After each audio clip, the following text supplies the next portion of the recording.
جس سے آپ حسد کر رہے ہیں اس کو پھلتا پھولتا دیکھنا آپ پسند نہیں کرتے. اس کو کوئی بھی عزت ملتی ہے یا کوئی مالی آسودگی ملتی ہے تو آپ پریشان ہو جاتے ہیں اور آپ اس کی اس نعمت کا زوال چاہتے ہیں.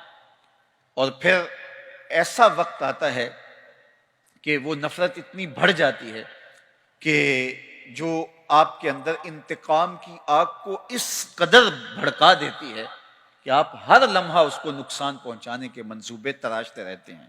تو اس لیے اپنے دل کو، اپنے سینے کو کینے سے محفوظ رکھنا چاہیے، اور اس کا طریقہ یہ ہے کہ معاف کر دیا جائے، اس کے لیے دعا کی جائے، اور اپنے دل میں اس کے لیے اس طرح کا کوئی منصوبہ آنے بھی پائے تو اس کی نفی کی جائے.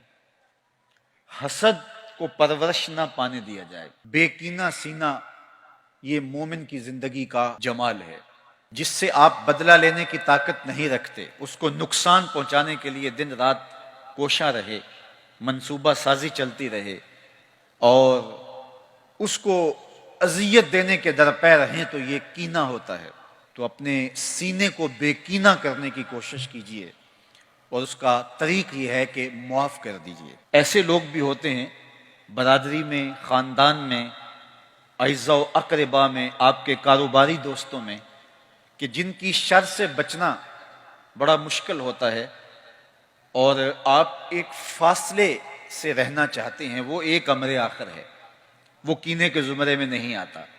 یا کسی نے آپ کو کوئی ایسی اذیت دی کہ جب وہ سامنے آتا ہے تو آپ کو اذیت بھرے لمحے یاد آ جاتے ہیں، تو ایسے شخص سے پہلو تہی کر لینا اور تھوڑے فاصلے پہ رہنا یہ کینہ نہیں ہوتا. حضور علیہ الصلوۃ والسلام نے حضرت وحشی سے کہا تھا کہ میرے سامنے نہ بیٹھا کرو، ایک سمت بیٹھا کرو. جب تم سامنے آتے ہو تو مجھے اپنے چچا حمزہ یاد آ جاتے ہیں. اور میں آپ کو یہ کہوں کہ اللہ کے بندے تو دشمنوں کے لیے بھی سینوں میں کشادگی رکھتے ہیں، اور ہم اپنوں کو توڑنے میں لگے رہیں اور تقسیم در تقسیم کے عمل سے گزر کر کے امت کے ٹکڑے ٹکڑے کر دیں، تو کیا ہمارے پہ ہمارے آقا خوش ہو سکتے ہیں؟ شنیدم کے مردان راہ خدا، دلے دشمنا ہم نہ کر دن تنگ، ترا کے میسر شودی مقام، کہ با دوستانت خلاف است و جنگ. سعدی شیرازی کہتے ہیں ہم نے تو سنا تھا کہ جو مردان خدا ہیں وہ دشمنوں کا بھی دل نہیں دکھاتے. تو کیسا صوفی ہے، تو کیسا مولوی ہے، تو کیسا پیر ہے، تو کیسا مسلمان ہے کہ تو اپنوں کے خلاف جنگ کی آگ بھڑکا رکھی ہے، اور نفرت کے الاؤ تو نے جلائے ہوئے ہیں، اور گلی گلی نفرتوں کی آگ جل رہی ہے.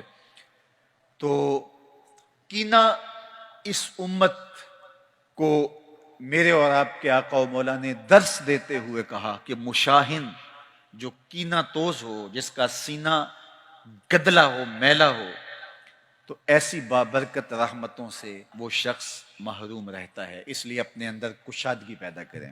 میرا اور آپ کا سینہ منور اور تاباں ہونا چاہیے. کس کو پتھر مارے ناصر کون پر آیا ہے، دل کے شیش محل میں ایک ایک چہرہ اپنا لگتا ہے.